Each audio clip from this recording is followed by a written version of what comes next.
Hello friends, इस video में हम डिस्कस करेंगे बेसिक अकाउंटिंग टर्म्स के बारे में।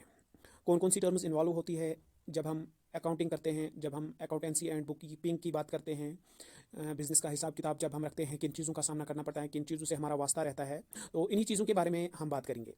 फर्स्ट यहाँ पे है ट्रांजैक्शन। ट्रांजैक्शन कोई भी एक्टिविटी हो जिसमें पैसे का लेन देन हो, या जिसमें किसी ऐसी चीज़ का लेन देन हो जिसको हम पैसों में मेजर कर सकते हैं। फॉर एग्जांपल कोई चीज़ हमने खरीद ली तो उसका हम हिसाब लगा सकते हैं कितने की हमने खरीद ली है, या कोई चीज़ बेच देंगे तो हम हिसाब लगा सकते हैं कि कितने की हमने बेच दी है, कितना पैसा हो गया, कितना नहीं हो गया। तो उसको हम ट्रांजैक्शन कहते हैं। कैश ट्रांजैक्शन, ट्रांजैक्शन में कैश ट्रांजैक्शन आता है। कैश ट्रांजैक्शन का मतलब हो गया कि जिसमें कैश इन्वॉल्व हो, जिसमें हमने या तो कैश किसी को दे दिया या किसी से कैश ले लिया, तो उस ट्रांजैक्शन को हम क्या कहेंगे, उसको हम कहेंगे cash transaction. Credit transaction, credit transaction वो ट्रांजैक्शन हो गई जिसमें हमने पैसों मतलब in the form of in the units of money, यानी मनी के यूनिट्स में हमने कोई ट्रांजैक्शन की है। फॉर एग्जांपल 10,000 का हमने माल खरीद लिया है, लेकिन हमने पैसा अदा नहीं किया है, हमने उसको नकद में पैसा, हाथ में पैसा नहीं दिया है, 1,000 या 2,000 के नोट नहीं दिए हैं उसको, हमने क्या किया कि उधार पे ले लिया या किसी को उधार पे दे दिया। तो उसको हम क्या कहेंगे, उसको हम क्रेडिट ट्रांजैक्शन कहते हैं। यानी इसमें मनी इन्वॉल्व नहीं होता है। मनी में मेजर किया जाता है, हर एक ट्रांजैक्शन को मनी में ही मेजर किया जाता है, लेकिन यहाँ पे हम मनी पे नहीं करते हैं। फॉर एग्जांपल हमने किसी दुकानदार के पास खाता खुलवाया है और उसको कहा कि हमें वो चीज़ दे दे, हमें ये चीज़ दे दे, और उसको कहते हैं कि चलो लिख ले अपनी डायरी में, अपनी लेजर में लिख लेना। तो उसको हम क्या कहते हैं, उसको हम क्रेडिट ट्रांजैक्शन कहते हैं। यानी उसने ये लिख लिया कि हमारा कितना पैसा हो गया, हमने कितना माल ले लिया, तो हमारा कितना पैसा बनता है, कौन सा माल ले लिया, उसको हम क्या कहते हैं, क्रेडिट ट्रांजैक्शन। अकाउंट किसको कहते हैं? अकाउंट हम उस चीज़ को कहते हैं जिसमें हम सिमिलर ट्रांजैक्शंस को रखते हैं। क्या रखते हैं? सिमिलर किस्म की ट्रांजैक्शंस को रखते हैं। फॉर एग्जांपल कैश अकाउंट हो गया, उसमें हम जो भी हमने कैश में लेन देन किया है उसको रखेंगे। सेल्स की है हमने, हम बनाएंगे सेल्स अकाउंट। उसमें हमने जो भी सेल्स की है दुकान पे या किसी कंपनी में, तो उसको हम क्या कहते हैं, सेल्स अकाउंट। हमने परचेज की है किसी जगह से, कोई चीज़ परचेज की है जो हमने बेचने के लिए होती है, या किसी बिजनेस के लिए होती है, तो उसको हम क्या कहते हैं, उसको हम कहते हैं ये अकाउंट हो गया। It is a unit of measurement of accounting. यानी उस अकाउंट में सिमिलर किस्म की ट्रांजेक्शन्स को रखा जाता है और उनका एक साथ हिसाब लगाया जाता है सहूलियत के लिए। या किसी बंदे का अकाउंट होता है, for example Shyam's account, Ram's account, Mohan's account, तो उसमें मोहन की सभी ट्रांजैक्शंस आएंगी। मोहन की ट्रांजैक्शन किसी दूसरे के अकाउंट में नहीं आएंगी। फॉर एग्जांपल एयरटेल एक कंपनी है, तो हम एयरटेल अकाउंट लिखेंगे, तो एयरटेल में सभी जो ट्रांजैक्शन एयरटेल के रिलेटेड होंगी तो उसको वहीं पे लिखेंगे, एयरटेल अकाउंट में ही।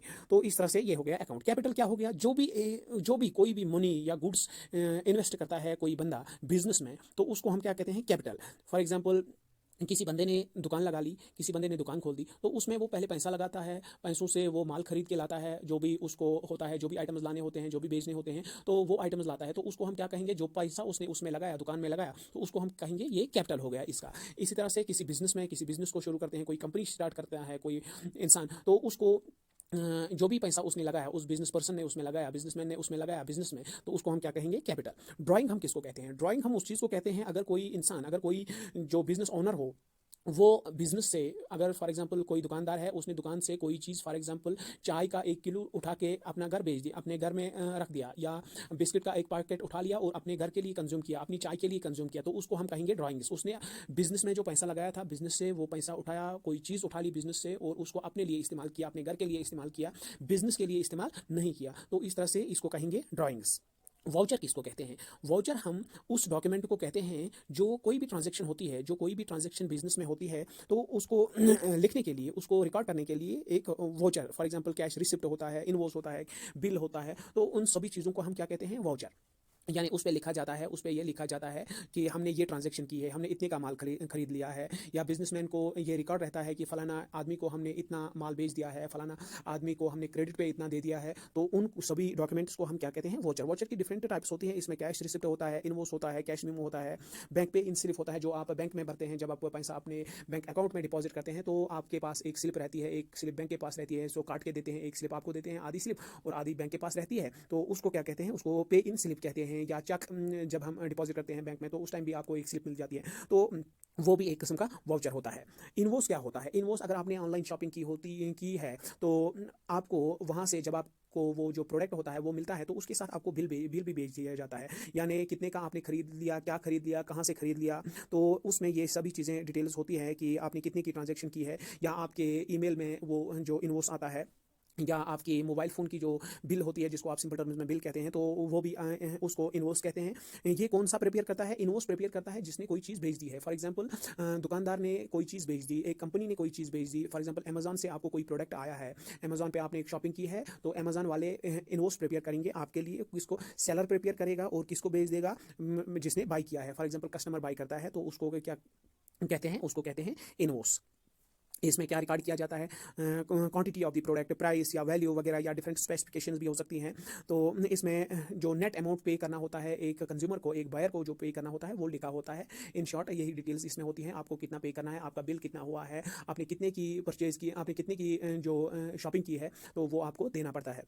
फिर आते हैं गुड्स। गुड्स हम उन चीज़ों को कहते हैं जिन चीज़ों में बिजनेस डील करता है। फॉर एग्जांपल एक किराने की दुकान ले लेंगे। किराने की दुकान सभी चीज़ें बेचता है, सभी चीज़ें बेचता है। फॉर एग्जांपल जो हमें रोज़मर्रा में इस्तेमाल होती है, फॉर एग्जांपल बिस्किट्स बेचता है, चाय बेचता है या बाकी स्वीट्स बेचता है, तो चिप्स वगैरह बेचता है, तो उनको गुड्स कहेंगे। लेकिन अगर कोई चीज़ वो अपनी दुकान के इस्तेमाल के लिए रखता है, फॉर एग्जांपल उसने एक चेयर रखी है बैठने के लिए, तो उसको हम गुड्स में शुमार नहीं करेंगे। उसने एक काउंटर रखा, उसने फ्रिज रखा जिसमें उसने फॉर एग्जांपल कोल्ड ड्रिंक्स रखी है, तो उसको हम गुड्स में शुमार नहीं करेंगे। गुड्स में उन्हीं चीज़ों को शुमार करेंगे जो बेचने के लिए होती है। दुकानदार के पास, कंपनी के पास जो बेचने के लिए प्रोडक्ट्स होते हैं, या दुकानदार के पास जो दुकान होता है, बिल्डिंग होती है दुकान की, तो वो थोड़ी बेचने के लिए होती है। उसमें वो दुकान चलाता है, उसमें वो बिजनेस चला लेता है, तो उसको हम क्या कहेंगे? उसको हम गुड्स कहते हैं। लिहाजा आप ये बात जहन में रख लीजिए कि गुड्स वही चीज़ होती हैं जिनमें एक बिजनेस डील करता है। फॉर एग्जांपल एक चप्पल की फैक्ट्री है, तो वो चप्पल में डील करती है, वो मशीनरी में डील नहीं करते हैं। जिन मशीन से वो एक चप्पल बना लेती हैं, प्लास्टिक को मोल्ड करके एक चप्पल बना लेते हैं, तो उस बिज़नेस में वो डील नहीं करते हैं, बल्कि वो उनके लिए एक बिज़नेस है, उनके बिज़नेस का एक एसेट है। तो उससे क्या करते हैं? उससे वो जो प्रोडक्ट होते हैं, गुड्स होते हैं, वही बना लेते हैं। लिहाजा जो उनके गुड्स हो गए वो चप्पल हो गई, वो मशीनरी नहीं होगी, वो बिल्डिंग नहीं होगी। तो इस तरह से ये हो गए गुड्स। परचेजेस हम किस चीज़ को कहते हैं? Purchases buying of goods with the intention to resell is called purchase. For example हमने किसी होलसेलर से, एक दुकानदार होलसेलर से कोई चीज़ ले लेता है, किसके लिए, किस पर्पज़ के लिए? बेचने के लिए। जो चीज़ एक बिजनेस बेचने के लिए खरीद लेता है उसको हम परचेज कहते हैं। एक दुकानदार चेयर बैठने के लिए लाता है, चेयर वो बेचने के लिए नहीं लाता है। फॉर एग्जाम्पल अगर हम बात करेंगे एक किराने वाली दुकानदार की, या कोल्ड ड्रिंक वाला क्या करता है? वो फ्रिज लाता है, वो रेफ्रिजरेटर लाता है, वो बेचने के लिए रेफ्रिजरेटर को नहीं लाता है, वो कोल्ड ड्रिंक्स लाता है, कोल्ड ड्रिंक्स को वो परचेज करता है। तो लेकिन जो बाकी चीज़ें होती हैं, जो रेफ्रिजरेटर अगर उसने परचेज़ किया है वो उसमें नहीं आएंगी। मतलब वो गुड्स जो जिनको फॉर एग्जांपल अगर उसने रेफ्रिजरेटर परचेज़ किया है तो उसका एक सेपरेट अकाउंट आ जाएगा, वो परचेजेस में नहीं आता है। परचेजेस रिटर्न और रिटर्न आउटवर्ड्स। परचेज रिटर्न किसको कहते हैं? फॉर एग्जांपल आपने किसी जगह से कोई चीज़ खरीद ली या ऑर्डर पे खरीद ली, फॉर एग्जांपल अमेजन से आपने कोई चीज़ खरीद ली, लेकिन आपने जब वो खोल के देखा तो आपने पाया कि वो लो क्वालिटी का है, या उसका साइज़ आपके हिसाब से नहीं है। जूता खरीद लिया आपने, वो उसका साइज़ छोटा है, बड़ा है, तो आप उसको वापस करते हैं, तो उसको हम कहेंगे, वो कंपनी के लिए क्या है? परचेज रिटर्न हो गया हमारे लिए, वो परचेज रिटर्न हो गया। सेल्स क्या होती है? सेल्स वो चीज़ होती है जो गुड्स एक बिजनेस बेच देता है, डिफरेंट कस्टमर्स को बेच देता है, तो उसको हम, जो गुड्स उसके दुकान में होती हैं, उसके बिजनेस में, कंपनी में जो प्रोडक्ट्स होते हैं, सर्विसेज होते हैं, तो उसको हम सेल्स कहते हैं। सेल्स रिटर्न इसी तरह से क्या होती है? अगर जो which are return by the customers, यानी एक दुकानदार ने कुछ सेल की है, लेकिन उसने जो सेल की है उसको रिटर्न मिला है, यानी किसी कस्टमर ने वापस किया है, तो उसके लिए क्या हो गया? वो उसने तो सेल की थी बेचारे ने, लेकिन हमने उसको रिटर्न किया, तो उसको हम क्या कहेंगे? उसके लिए वो हो गया क्या? Sales return. इसी तरह से यहाँ पे क्या हो गया? स्टॉक हम किसको कहते हैं? फॉर एग्जांपल दुकानदार ने दिन में, या आप एक रेड़े वाले को ले लीजिए, रेड़े वाले ने सुबह 1000 के संतरे लाए थे, 1000 के केले लाए थे, 1000 के बनाना लाए थे।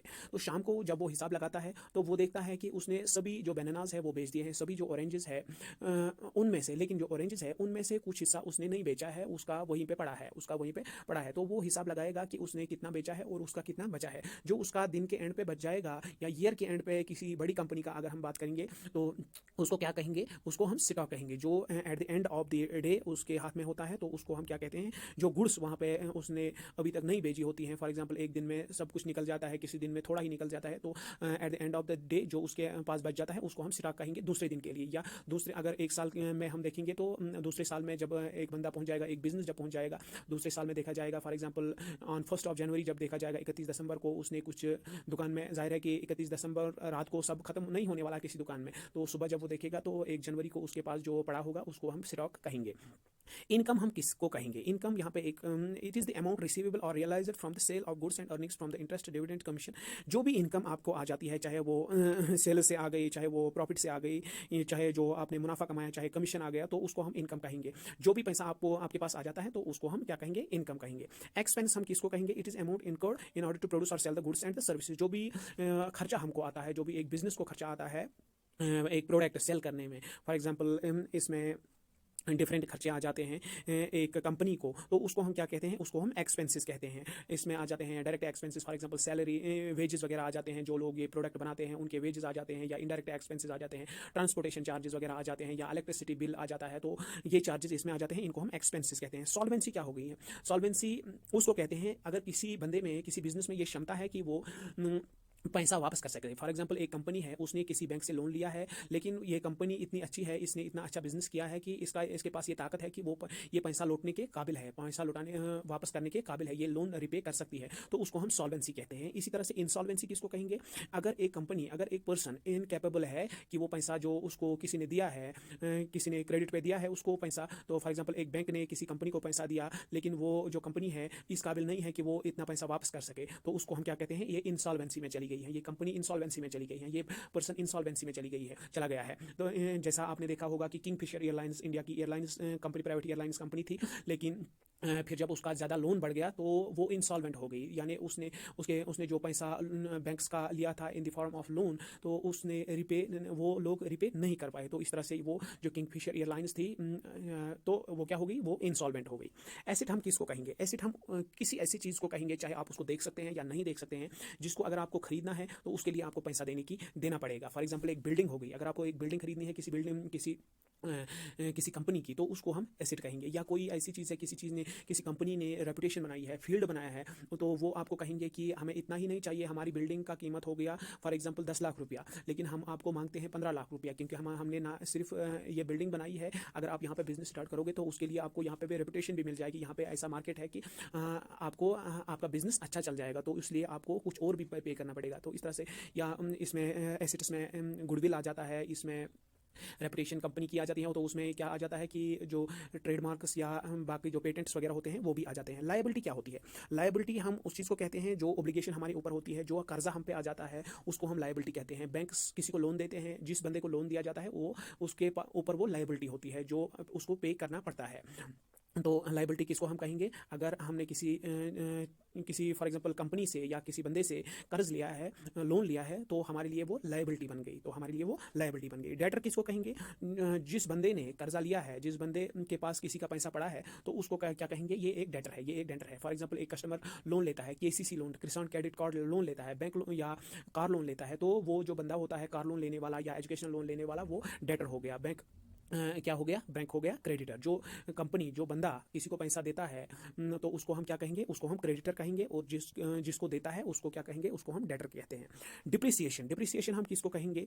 With the passage of time. आपको पता होगा कि एक कंपनी ने फॉर एग्जांपल अगर कोई जनरेटर खरीद लिया, लेकिन 1-2 साल चलाने के बाद वो देखता है कि वो ये जनरेटर ठीक से काम नहीं करता है। अब वो क्या करना चाहता है कि इस जनरेटर को बेचना चाहता है, लेकिन इसने अगर 2 लाख में ये जनरेटर खरीद लिया है, लेकिन आज की टाइम अगर वो बेचना इसको चाहता है तो इसको 2 लाख में नहीं बेच पाएगा। इसके जो भी इसको खरीदना चाहेगा तो वो कहेगा कितना पुराना है, ये तो 2 लाख का नहीं लगेगा, तो इसको आपको थोड़ा सा लेस करना पड़ेगा। इसमें डिप्रिसिएशन, वेयर एंड टियर की वजह से इसमें डिप्रिसिएशन आ जाता है।